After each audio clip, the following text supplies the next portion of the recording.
Freezing rain doesn't fall in Boston so much as it attacks. It slapped the 23rd floor windows of Harborgate Financial like handfuls of gravel, each pellet exploding into a wet, angry smear against the glass. Inside, the air was too warm and too dry, the kind that turns your throat into sandpaper while fluorescent lights hum above you like a power line about to snap. My screen was a grid of red flags. A cross-border payments batch had tripped an AML threshold in 3 regions at once: Singapore, Sao Paulo, and Dubai, and the dashboard kept refreshing with new alerts like it was panicking faster than I could breathe. The printer near the kitchen coughed and jammed for the 4th time that afternoon. Somewhere down the row of cubicles, someone laughed too loudly, the way people do when they're trying to pretend deadlines aren't real. Then my phone lit up. Mom. My shoulders loosened automatically, like my body had been trained to soften at her name no matter what my brain knew. I swiped to answer with one hand while the other saved a report I'd rebuilt 3 times. Hi, Mom. Did you get them, Renee, honey, she said, and her voice had that bright, chirpy lilt she used when she wanted something to sound harmless. There's been a tiny change. I'd wired $3,850 that morning. Every penny of the bonus I'd earned by sleeping under my desk during quarter close. It was supposed to cover the family flights to Barcelona for my sister Tessa's wedding week. The villa host reached out, Mom continued. They had a request, and we just couldn't say no. My fingers stopped moving. Outside, the gray sky pressed closer to the glass. And, Mom added lightly, you're so good at handling these things. That was the phrase. The one that always meant I was about to get shoved aside politely. You always figure things out. But I had no idea what was coming next. Request? I repeated, keeping my voice even because my office had a way of turning emotions into liabilities. Oh, nothing dramatic, Mom said. Marcus's sponsor, Tessa's fiancé's sponsor, technically, he's flying in last minute. Very important. Very connected. A sponsor. Like the wedding was a TED Talk. Mom kept talking, breezy as a weather report. So we gave him your room in the villa. For a second, I honestly thought I'd misheard her. The buzzing overhead lights pulsed, and the letters on my screen blurred like the software was melting. My room, I said slowly. At the villa I paid for. Renee, sweetheart, it's only for sleeping. She laughed, one of those small laughs people use like air freshener. And you're not precious about space like Tessa. You've always been adaptable. My jaw tightened. Where am I supposed to sleep? Oh. I found you something. Her tone brightened even more, as if she'd solved a puzzle for me. There's a hostel about 4 miles away. It has great reviews. I pictured Tessa in the master suite with a balcony view over the water. My parents in the guest cottage. My brother Dylan with his own room because he needed quiet to edit. And me, the family's invisible support beam, shuttled to a bunk bed in a building filled with strangers. Mom, I said, I sent you the money this morning. A pause. Long enough that I could hear her inhale. Long enough that my stomach started to sink before the words even arrived. Oh, she said finally. About that. My skin went cold despite the overheated office. About what? Well, Dylan really needed the upgrade. Mom said it like the sentence was self-explanatory. You know how his travel videos are doing lately. The airline lounge access, the business class seat, it's all part of his brand. My money, I said. Paid for Dylan's business class seat. It was only $3,850, Renee. Don't be dramatic. Her voice sharpened at the edge. And he's going to tag the airline. It's exposure. I stared at my screen, at the red alerts I was holding together with sheer focus, and felt something ancient and familiar begin to rise. the reflex to fix, to absorb, to swallow anger because someone else needed things more. And my ticket? I asked. Oh, you'll be fine. Mom didn't even hesitate. You always find deals. There's an economy flight with some layovers. Newark, Reykjavik, maybe Lisbon. It gets you in that afternoon. The ceremony is at noon. Well, you've seen Tessa in a dress 100 times this year. Bridal shower, fittings, all of it. Mom sighed like I was the exhausting part. And you don't mind economy, right? You're not fussy like other people. The words landed with a dull, bruising weight. You always figure things out. Not thank you. Not we appreciate you. Not we're sorry. Just the assumption that I'd fold myself smaller to keep their world comfortable. My phone vibrated against my ear with a notification. I pulled it away and glanced at the screen. A confirmation email had hit the family inbox, the one I managed because no one else could keep track of passwords long enough to function. Harbor Air, business class upgrade confirmed passenger, Dylan Calder BOSBCN total, $3,892.40. There it was. Proof in black and white. My bonus, converted into lounge champagne and extra legroom for my 32-year-old brother who called himself a creator because he filmed espresso pours in foreign cities. Something in my chest didn't crack. It didn't shatter. It simply froze. And that's when everything shifted. I didn't yell. I didn't cry. My voice came out calm, too calm. I have to go, Mom. Oh, good. She exhaled like she'd won. So you'll book your flight? And bring snacks for the layovers. Airport food is ridiculous, and you're always so good at, I'm going, I said again. I have something to handle. Of course, honey. Don't work too hard. Her tone softened into something almost affectionate. We'll see you in Spain. And can you pack that silk scarf Tessa wanted to borrow? The one with the, I ended the call. For a full 10 seconds, I sat there staring at the rain-smeared window as if the city outside could explain why my family treated me like a service subscription. Then my mind did what it always did. It started running inventory. 10 years of being the person behind the curtain. Filing Dad's quarterly taxes because he didn't trust those websites. Resetting Mom's banking password every other month because she refused to write it down. Calling Dylan's landlord when he forgot to pay rent and wanted someone to charm the late fee away. Booking Tessa's vendors. Fixing their phones. Setting up their two-factor authentication. Managing the shared family email so no one missed anything important. I could see myself at 16, translating utility bills at the kitchen table while Mom drank tea and told me I was so mature. At 22, negotiating with a credit card company because Dad had accidentally missed payments. At 27, standing outside a courthouse with an envelope of cashier's checks because Dylan had made a mistake and someone had to be responsible. The phrase echoed in my skull with cruel simplicity.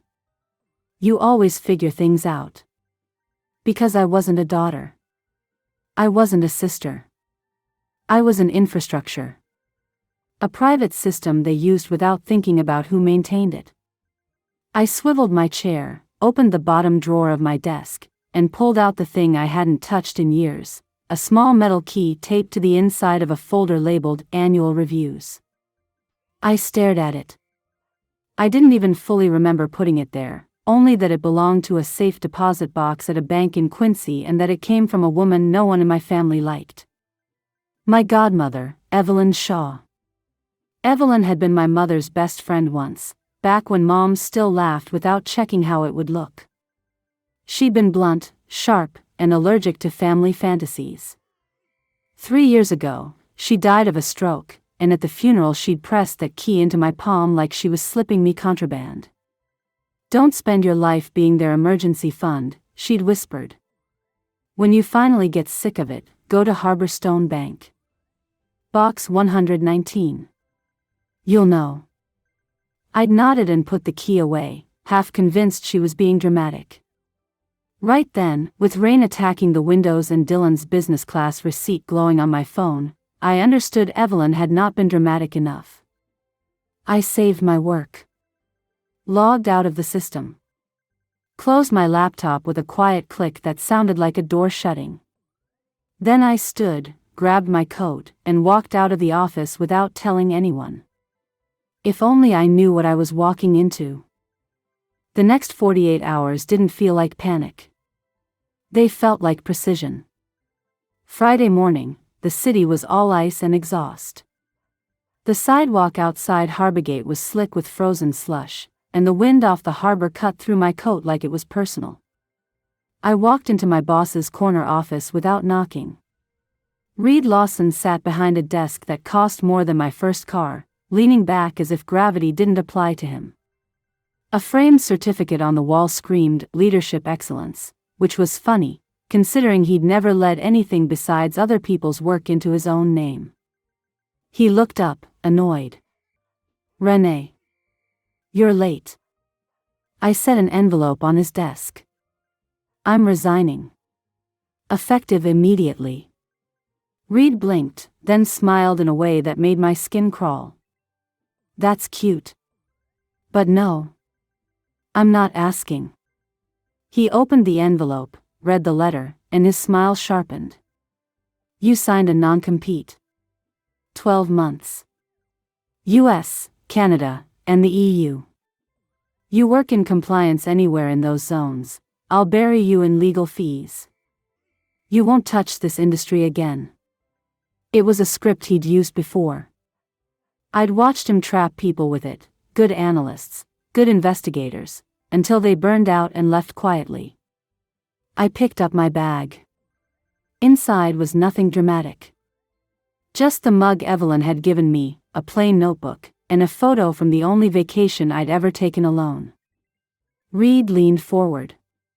"You're too smart to blow up your life over some family drama." I smiled. Not warm. Not cruel. Just certain. "I'm not blowing it up," I said. "I'm extracting myself." He scoffed. "Where are you going, Renee?"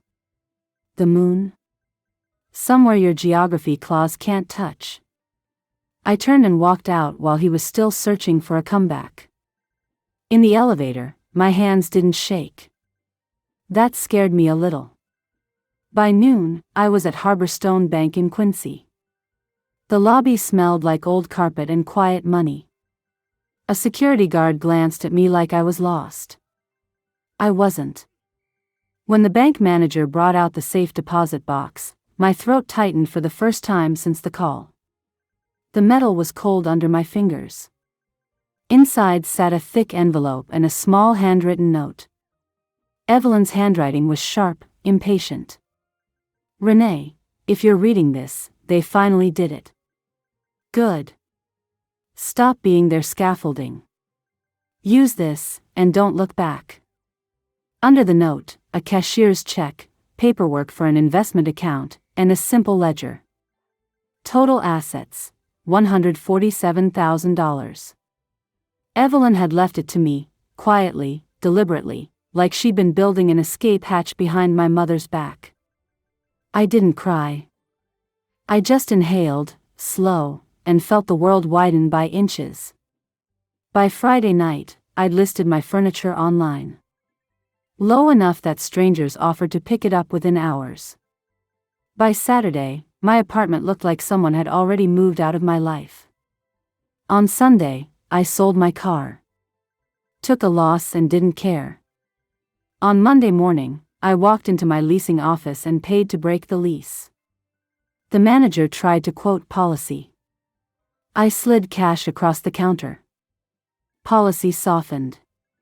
By Monday afternoon, I transferred every dollar I owned, my savings, the car money, Evelyn's account, into a new financial ecosystem under a different bank, different security questions, different recovery numbers. Numbers no one in my family knew. Then I set up the part that felt almost artistic. At a coffee shop near South Station, I opened my laptop and scheduled one email. To my parents. Once a month, automatic, for 5 years. I am alive. I am safe. I am healthy. Do not file a police report. I will not respond. Proof of life without access. Existence without availability. I closed the laptop and bought a prepaid phone with cash. I transferred only essential contacts. No family. No shared accounts. No sentimental numbers that could be used as leverage. That night, I stood on the platform as a train screamed into the station, and I realized something. My family's panic was going to start the moment they couldn't reach me. And they were going to call it love. But I had no idea what was coming next. 2 days later, back in my parents' house in Plymouth, the Rhodes Calder machine started to break. I wasn't there to see it. But I could reconstruct it later from bank notifications, frantic voicemails I ignored, and the one message Tessa sent from a number I didn't recognize. Where are you? Mom is freaking out. Dad tried to log into his retirement account. 2-factor code went to a number ending in mine.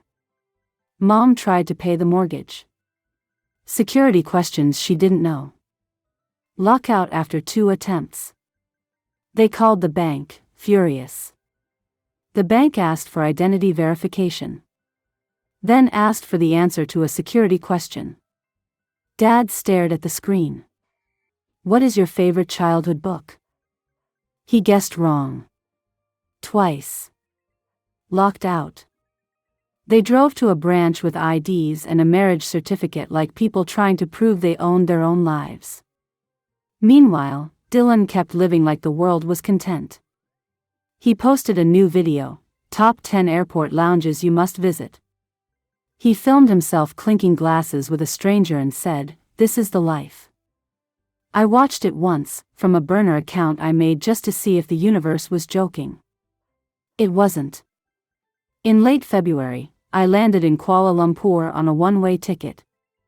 Not the US. Not Canada. Not the EU. Asia. Outside the terminal, heat wrapped around me like a wet blanket. The air smelled like diesel and flowering trees. My clothes stuck to my skin within minutes. I rented a room above a laundromat. The mattress was thin. The street noise was constant. The loneliness was immediate. And still, I felt lighter. I'd been researching Southeast Asian compliance outsourcing and cross-border payment corridors for months. Not because I planned to run away, but because I always planned for contingencies. Now the contingency was my whole life. I started consulting quietly. Small fintechs needed someone who could untangle risk frameworks and build audit trails that wouldn't collapse under scrutiny. I was good at it. I was better than good. Because I'd spent my entire adulthood building invisible systems for people who didn't deserve them. And that skill doesn't disappear. 3 months in, I got sick. Not dramatic, not cinematic, just the kind of fever that turns your bones into sand and your thoughts into fog. I lay in my rented room with sweat soaking the sheets and stared at my phone. Mom's contact wasn't there. I could add it. One number. One call. Mom, I'm sick. I need help. And she would come. She would rush to the airport. She would cry and clutch my face and tell me she'd been terrified. And then, when I got better, she would say it softly, like a compliment. You always figure things out. And I would be theirs again. My landlord's wife, a small woman named Farah, knocked on my door that afternoon and stepped in without waiting for permission. She set a bowl of soup beside me, checked my forehead, and left 2 blister packs of medicine. You need family, she said in careful English, not unkindly. You need rest. A stranger fed me broth and left without asking what I owed. It did something to me. It killed the last part that still believed love meant obligation. And that's when everything shifted. The fever broke on the 4th day. I woke up in a puddle of sweat, aching but clear. The ceiling fan rattled above me like it was tired too. I sat up slowly and looked around the room. Nothing had changed. But I had. I opened Evelyn's ledger again, not because I needed the numbers, but because I needed the reminder. This wasn't a reckless escape. This was a planned extraction. I spent the next weeks building something small, then bigger. I created a consulting entity that didn't advertise publicly. I worked through referrals. I learned which corridors were growing, Malaysia to Japan, Singapore to India, Vietnam to Australia. I built compliance frameworks that made regulators nod instead of frown. By month 6, I wasn't just surviving. I was stacking cash, building credibility, and quietly becoming the kind of person people whisper about when they say, "How did she do that so fast?" I answered no one. Not my mother. Not my father. Not Tessa. The monthly email went out like clockwork. Alive. Safe. Healthy. Their unanswered voicemails piled up like trash behind a locked door. In November, a message slipped through anyway. It wasn't from family. It was from someone I used to work with at Harbigate. Reed is asking questions. He knows you're overseas. He's pissed. Be careful. I stared at the text until my eyes felt dry. Reed didn't like being embarrassed. He didn't like losing control. Men like him don't let things go.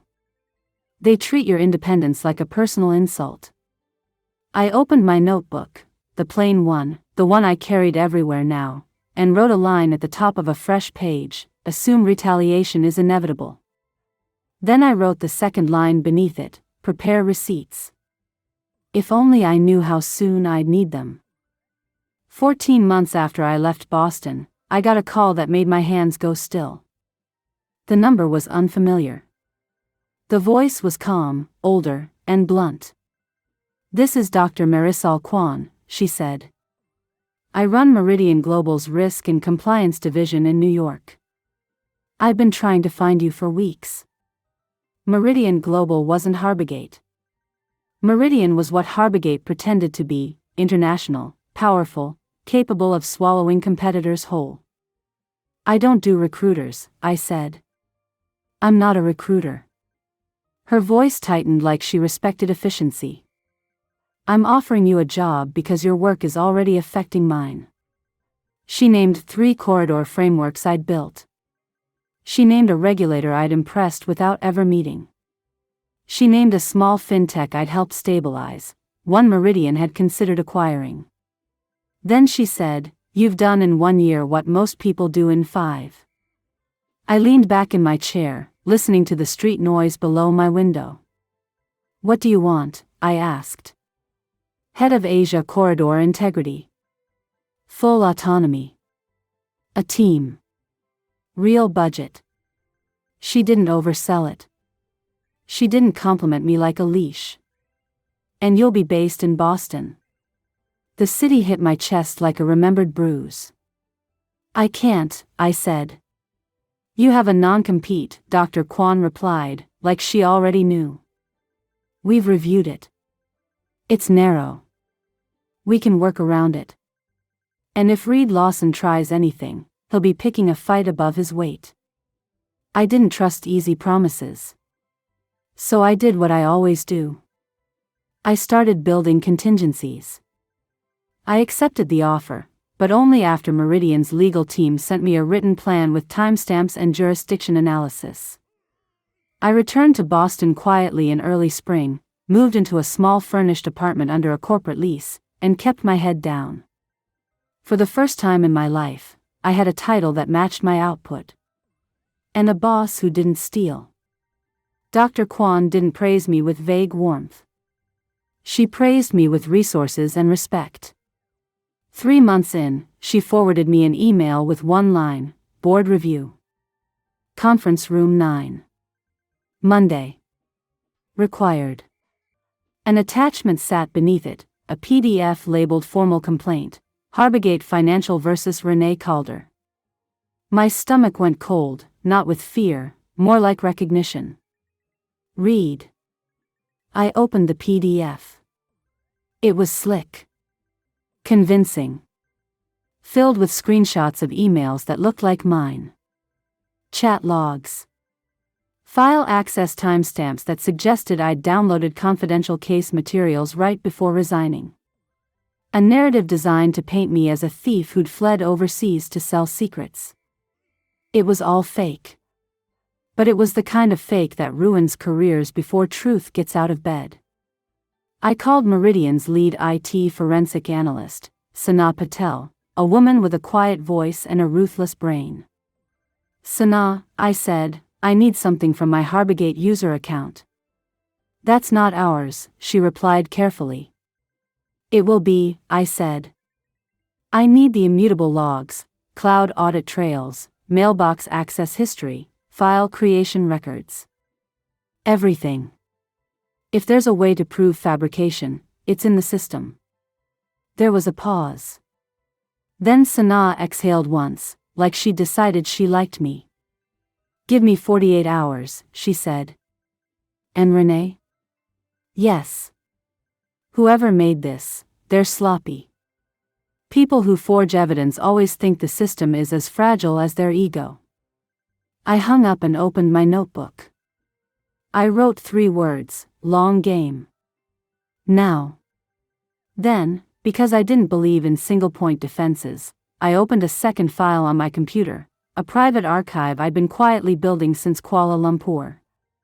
Because while I'd been overseas, I'd heard things. Rumors about Harbigate's cross-border shipments, how Reed's partner logistics arm had been routing restricted components through mislabeled declarations to avoid scrutiny and fees. The kind of behavior people rationalize until someone gets arrested. Month 7 in Malaysia, I started documenting. Not because I was planning revenge. Because I was planning survival. Now I compiled it into one clean package: dates, vendors, corridor anomalies, code mismatches, shipment categories that didn't align with weights and declared values. I drafted an anonymous report. And I scheduled it. 3 days before the board meeting. But I had no idea what Monday would look like. Monday arrived bright and sharp, the kind of spring day that makes Boston look innocent. Conference room 9 was all glass and polished wood. The Meridian board members sat in a neat row, faces neutral, laptops open. Dr. Kwan sat at the head of the table, hands folded, expression unreadable. And across from me, like a stain someone forgot to scrub, sat Reed Lawson. He smiled as if we were old friends. Renee, he said, loud enough for everyone to hear, I wish you'd handled this professionally. I set my bag on the table. I did. Dr. Kwan didn't waste time. Mr. Lawson has alleged that Ms. Calder stole proprietary compliance materials prior to leaving Harbigate, then used them in her subsequent work. Mr. Lawson, present your evidence. Reed stood and launched into a presentation that was impressive. That was the problem. It looked good. Screenshots of emails from my account. A timeline. Claims of file downloads.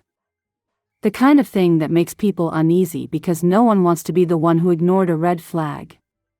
As you can see, Reed concluded, she systematically extracted sensitive information. Harbigate is prepared to pursue damages. Silence pressed against the glass walls. Dr. Kwan turned to me. Ms. Calder? I stood. I didn't feel adrenaline. I felt clean. I have something to show you, I said. I connected my laptop to the screen. The first slide wasn't a speech. It was a log. A dense table of mailbox and file system access records pulled from Harbogate's cloud environment. This, I said, is the immutable audit trail for my user account. It's cryptographically signed by the provider. It cannot be altered by me, by Mr. Lawson, or by Harbogate's admins. Reed's smile faltered. I highlighted a row. Mr. Lawson claims I downloaded the Risk Case Archive file on March 12 at 2:08 p.m. That timestamp appears in his exhibit. I clicked. However, the audit trail shows this file didn't exist on March 12. I zoomed in on the creation record. It was created on June 4, 2 months after my resignation, by an administrative account originating from a device registered to Reed Lawson. Murmurs rippled around the room like wind.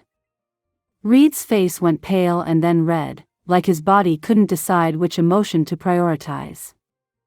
I clicked again. Another mismatch.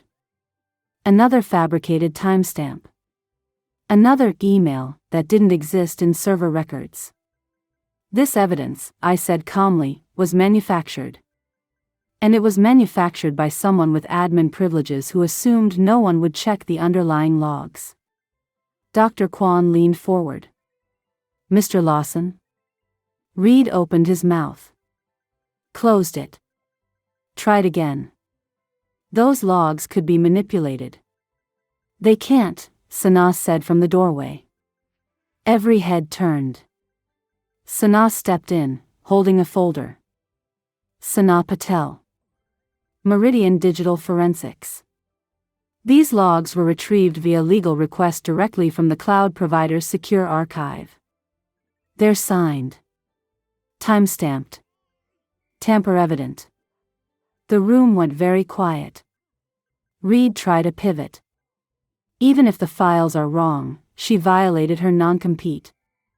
I didn't blink. My non-compete covered the US, Canada, and the EU. I worked in Southeast Asia. Reed's jaw tightened.